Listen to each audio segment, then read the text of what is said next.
afternoon, church. Whether you're at home or able to take a break from work, thanks for checking in with us today. I want to encourage you to join us this coming Sunday to worship with us during our online service. We encourage you to gather your family and to invite your friends to join us online. I was excited to see so many of you who went live on Facebook as you watched the service Sunday morning, and was encouraged by the pictures that some of you sent showing your families gathered for church together. So join us again this Sunday and share with your friends and family. The service will be available on Facebook and YouTube, where you can find our channel by searching Stillwater Christian Church. Today I want to share a passage from 1 Peter with you. 1 Peter chapter 3 verse 8, it says, "Finally, all of you, live in harmony with one another. Be sympathetic, love as brothers, be compassionate and humble." Music is one area of my life that I will always be passionate about. I've been a musician for nearly 14 years, since I was 15 and old enough to work at Dorney Park in Allentown, Pennsylvania. Not a sponsor, by the way.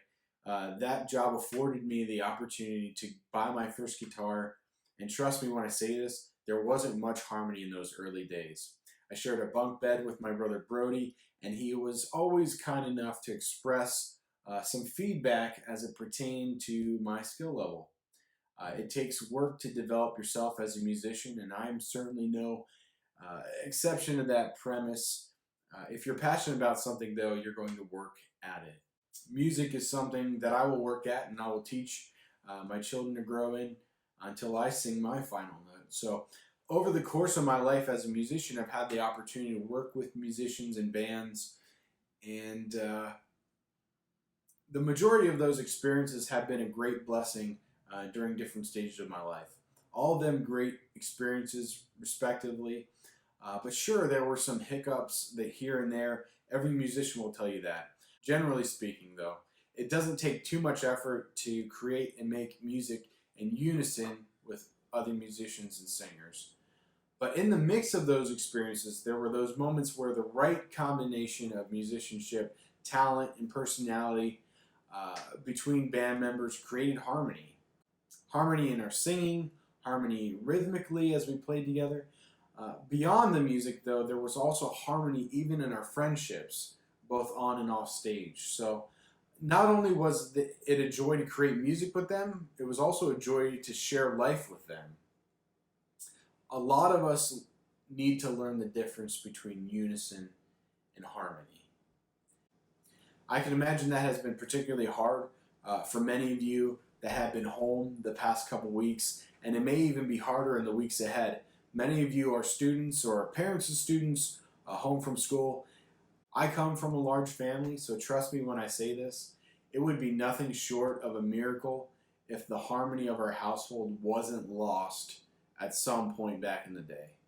Between differences in personalities and opinions, at some point, harmony would surely be lost for a time. Over the past week, I have heard some stories from families at home where harmony has been challenged. It has even caused some heartache as well. The Bible doesn't tell us to live our lives in unison. Your family, your friends, and fellow believers all have different personalities, different backgrounds, different opinions. We have different levels of spiritual maturity, different strengths and weaknesses, and different gifts. We aren't going to agree about everything. In this current day especially, we're all processing today's current events differently as well. Some anxious, some fearful, and some may even be struggling with depression. I also know that there are those of you who are struggling with this all on your own.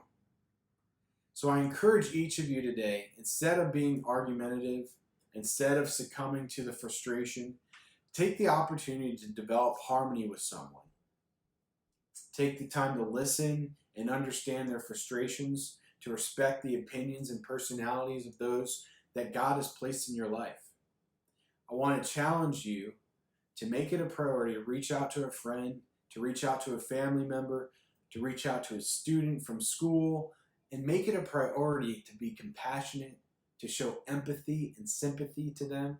Use this time to develop and live in harmony with one another. Let me pray with you today. Heavenly Father, I pray that you would help us to really take the challenge to build harmony within our friendships. Lord, to build harmony within our families.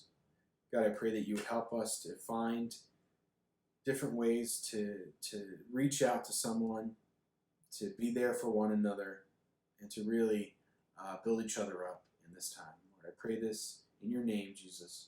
We pray. Amen. Stay safe. Enjoy the change of pace. Be creative with your time and look for ways that God is moving. We'll talk to you next time.